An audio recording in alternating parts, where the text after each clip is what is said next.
Mayam punamak ngasi di kami narasi imoino imagi ira thauni rol gi matangda lagi ba December thagi tang kunsa mathoida handakki wakching gi tarani thoini panba imoino imagi ira numit thokle ahan ba maktada aigi viewers mayam bu aigi YouTube channel asida aina taramna okchari mayam na aigi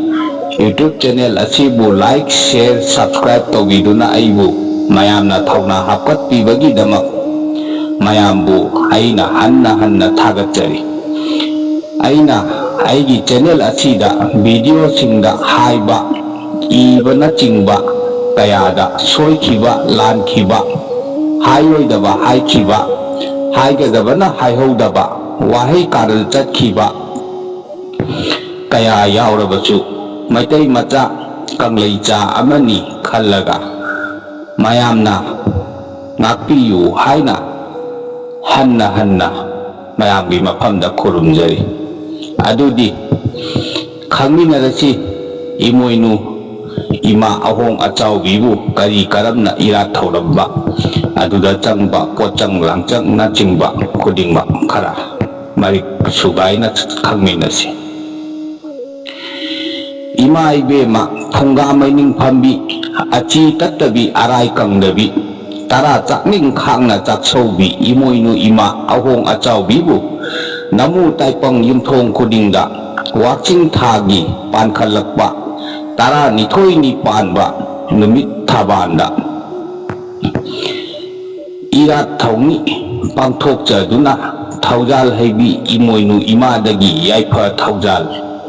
nijawo mayamna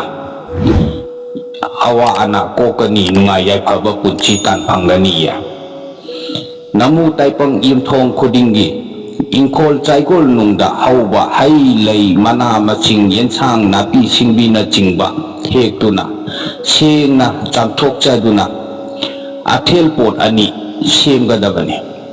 karigumbada ingkol dagi phangba walabasu kaithel dagi leiraga adumak taklabasu iya athel pot ani adu sidaba mapu laining thau sana mahi ipada ama hana kachaduna yaifa thaujal hana nijagani maramdi lai mayamgi ningthauni aduga Laining thau ipana chingu khoyum lai pumnamakki maruni haibagi taipangna lai amabu ira thauni jage khurum jage hairabadi laining thau sanamahi ipabu hana ira thauni jagani ipana ahobani ipana aroibane mayam kaubigano sidaba mapu laining thau sanamahi mahirel sidaba ipada Thauni jaba loiraga phunga lairugi lairembi imoinu ima ahong achawbida athen pot haibadi cheng hawai inyang napi hai lai athum ahaw morok hai manam naiba lapoi chang thokba athum ahaw na chingba kaya yauna achi tattabi arai kangdabi phunga maining phambi imoinu imada kachau changjawa karigumbada taipang oiba kanana nga kachage hairabadi sareng oina katpiyu sareng katpagi maramsu kakhangmin asido lemlei nga sareng katpagi maramdi nahal no chingu khoyum asiba singkap thakta chongbada sareng yangba pokhido Sareng yangba kaubana lemlei ngachang ningthau oikhido maram asi leibana lemlei nga katke hairabadi mayamna sareng oina katpa oina khiya aduga lemlei nga sareng katpada nga angauba maku panba amachu ngapangi damak yawanbiyo maramdi imungda lal thum ichak iral changak nanabagi khudam oibana imoinu ahong achaubi imada athen pot kaba athen thenba loiraga nahai nasengi damak tairel pongphaina laija isingda luptuna nahai rol sonduna athel pot singdu hitok haidok sendok jagani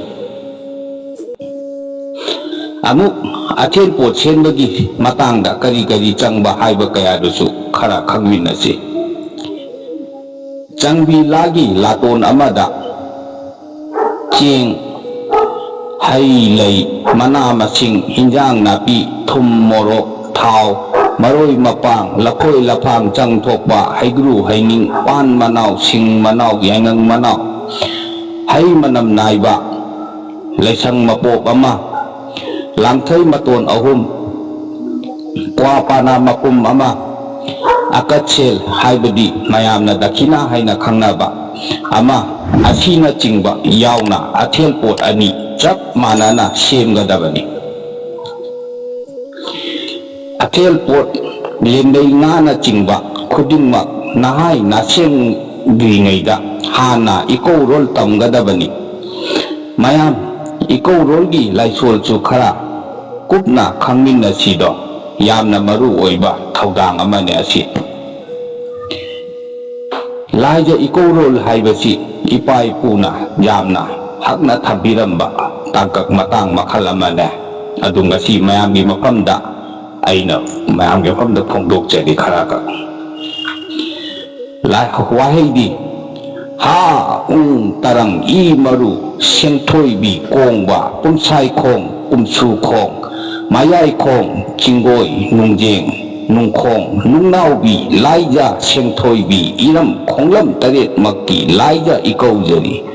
ilen pungda thungna tungbi daro ha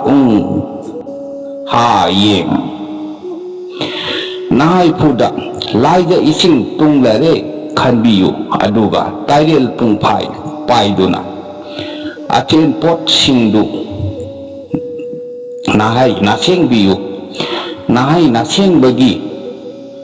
laiwa wahai laisoldi amuk makata na mayam khangminarasi nahai rol laisoldi haige yoiga menga yaiga thauri thauya langbu thauri thaukin langbu thauri thaba pongthau tammi thaba mabu lalangde numit pongthau tamni numit mabu lalangde yawa kongkhang sagi pongthau mathang pijage kumja palo thauge nongja palo thauge nganare tenare nahal no mongba tudeng nong khongdeng nonggi thauri thauya langbo thauri thaba pongthau tammi thaba mabu lal nangde numit pongthau tammi numit mabu lal nangde tinsengo laisengo panarasi sengnarasi panarasi nanarasi tenarasi hai hai ha yeng asi hai na hai na sing biyo amuk thunga lairugi chak thabagi matangda chu khara khagwina sido imungi haibedi yungi miyoi singna khurum jagani aduga khurumba loiraga laining thau sanamahi amadi phunga lairembi imoinu imada katliba athel pochingdu lothok kaikok laga sem chaduna yensang mathel lukoi thongani thongba loiraga chak adu tara lukoi semduna phunga lairuda chakha tamgani laining thau sanamahi dadi chakha tamlaroye maramdi laining thau sanamahi ipadadi mai changba pot haibasi katpa haunade tawoide haiduna ahallamana kaklame chakha tambada changba pochang singsu amuk khaminasi mayam khara chakluk ama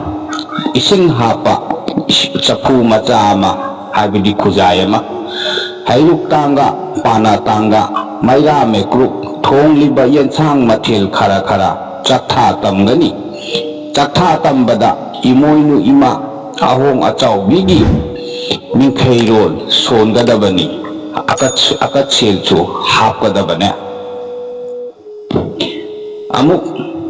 makhatana imoinu imagi mingkhairol gi matang da chu khara samlakba mayam puno khagminasi do he ima imoinu ahong achau gi phunga maining phambi leisirel lepun leimarel sayon oiribi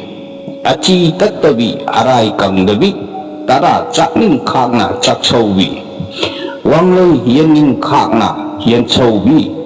wael wangam thorang thopubi huyel lalchang lal ngambi hipopi yaipopi hireima yaireima hikubi yaikubi yaisana kauna minglen mingkhaibi leima taret sayon langonbi ayuk cara nongdambi numidang cara nongkhaibi taipang nawyok nakonbi he ima imoinu ahong achaubi nanaina tara mathel lukoina hairang lairang tamjariye chaning yapham oibiyu lengsinbiyu loksinbiyu he ima nganglo nakhong khada malem leicha leipai nana khurumjari ima asigumba leisi letholba wahi kaya asina ima da saklen katkaniya asumna imung manunggi miyoi mayamna thonga maining phambi achi tatabi arai kangdabi chanbi haibi nawyok nakon phabi thaujal haibi imoinu ima ahong achau bida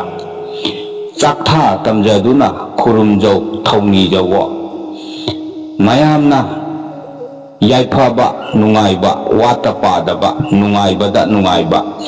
mathol kana nungaiba punchi nungchangba tekta kaidabagi yaifa thaujal thongni jawo aduga thongni thongliba yenchang mathel lukoidu mayam chaminagani chindaminagani ya ngasigi oinadi aigi video asi matang asida mayam loisinjarage asigumba khangbada yamna kanaraba atai su mayam ama leiri asigumba khangbada kanaba atai makhata ba video kayadi aigi mathangi oiba video singda oina mayam aduma khangminarasi mayamna aigi video singbo like share amasung comment tawbiyu mayamna tawbirakpa comment khudingmakki pakhum matam chana hanjagani aibu mayamna pukning thaugatpiyu mayamna aigi channel asibu subscribe tawbiyu thauna hapkatpiyu hayum sidaba mapu kuru sidaba